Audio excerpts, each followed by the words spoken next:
देश में एनडीए की सरकार बनी है और मोदी 3 तीसरी बार प्रधानमंत्री बने हैं।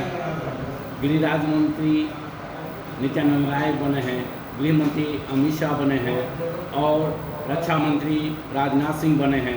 और मुजफ्फरपुर के जो डॉक्टर राजभूषण चौधरी जी हैं उनको राज्यमंत्री बनाया गया है। और आपको शिवहर जिला का प्रभारी थे, वहाँ से एनडीए के उम्मीदवार थे लवली आनंद, वो भी जीती गई। और वैशाली में भी आपने चुनाव के दौरान कैंपिंग किए थे, वो भी मीना देवी भी जीती। मुजफ्फरपुर से राजभूषण चौधरी भी जीते। और क्या बधाई देंगे लोगों को जो मंत्रिमंडल में शामिल हुए? निश्चित रूप से जो भी हमारे उम्मीदवार जीत के गए हैं एनडीए, और लोगों ने जो समझदार वर्ग है, एक मतदाता है जो राष्ट्रहित में सोचते हैं, जिन्होंने जात पात से उठ के विकास पे वोट दिया है, मोदी जी के विश्वास पे वोट दिया है। और निश्चित रूप से मोदी 3 तीसरी बार आदरणीय नरेंद्र भाई मोदी जी को प्रधानमंत्री बनाया है। ये एक ऐतिहासिक क्षण है और ये आने वाला 5 साल भारत के लिए ऐतिहासिक होगा, क्योंकि पिछले 10 साल में भारत ने न सिर्फ अपने घर की समस्याओं को ठीक किया है, बाह्य शक्तियों को भी पराजित करने का काम किया है। और इस तरह का अपना प्रभाव पूरे विश्व पे मोदी जी ने जमाया कि आज उनके पांव छूने के लिए लोग ललायित रहते हैं। तो निश्चित रूप से भारत के 140 करोड़ लोगों के लिए गर्व का बात है। और आप देखिए कि जब जब भारत में लोकतंत्र मजबूत हुआ है, तब तब विदेशी शक्तियाँ विभिन्न तरह का फंडिंग करके हमारे सांस्कृतिक राष्ट्रवाद पे प्रहार करके भारत को कमज़ोर करने का कोशिश करता रहा है। चाहे इंदिरा जी का समय हो, चाहे बहुत सशक्त प्रधानमंत्री के रूप में आदरणीय नरेंद्र भाई मोदी जब तीसरी बार बनने लगे तो पूरे विश्व के आंखों में खटक रहा था कि ये आदमी तीसरी बार जब भारत का प्रधानमंत्री बनेगा तो भारत निश्चित रूप से विश्व गुरु बनेगा और भारत एक आर्थिक शक्ति के रूप में उभरेगा।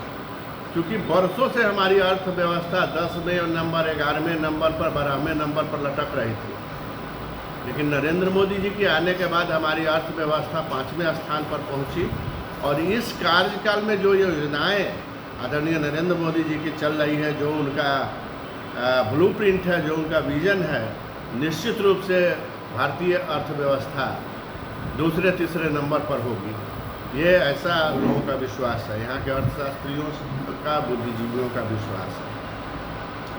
तो ये भारत माता के लिए गर्व का बात है, भारतवासियों के लिए गर्व का बात है। और हम सभी मंत्रियों को बधाई भी देते हैं और लोकहित में, राष्ट्रहित में और जनता के हित में काम करेंगे, ऐसी आशा करते हैं। कल ओम बिरला जी को लोकसभा का अध्यक्ष बनाया गया है, इस पर क्या बधाई देंगे? ओम बिरला जी पिछले सत्र में भी स्पीकर थे और बहुत ही सुलझे हुए सरल व्यक्ति हैं। और उन्होंने 5 साल जो चलाया, बिल्कुल किसी प्रकार का उन्होंने पक्षपात नहीं किया। जो हमारे विपक्ष के लोग थे उनकी भी आवाज़ सदन में सुनी गई और जो सही था उन्होंने किया। एक मर्यादा लोकतंत्र के स्पीकर के रूप में उन्होंने कायम किया। तो निश्चित रूप से आदरणीय नरेंद्र भाई मोदी के और भारतीयों के पहले पसंद ओम बिरला जी थे। मैं पुनः निर्वाचित होने पर उनको बहुत बहुत बधाई देता हूँ। देश में एनडीए की सरकार है, बिहार में भी एनडीए की सरकार है और एक पत्रकार की हत्या हो जाती है और मतलब उसके लेके क्या मांग कर रहे हैं? देखिए, पत्रकार की हत्या हो, चाहे किसी भी प्रकार की हत्या हो, डकैती हो, लूट हो, जो भी कुछ घटनाएं समाज में होती है, ये बिल्कुल निंदनीय है। और अभी बिहार को थोड़े दिनों पहले जंगल राज से मुक्ति मिली है। आपको समय याद होगा 2005 का, जब जंगल राज से बिहार को मुक्ति मिली थी, नीतीश जी के नेतृत्व में एनडीए का गवर्नमेंट बना था, तो सारे अपराधी बिहार छोड़कर यूपी के तरफ भागे, कोई बंगाल भागे थे।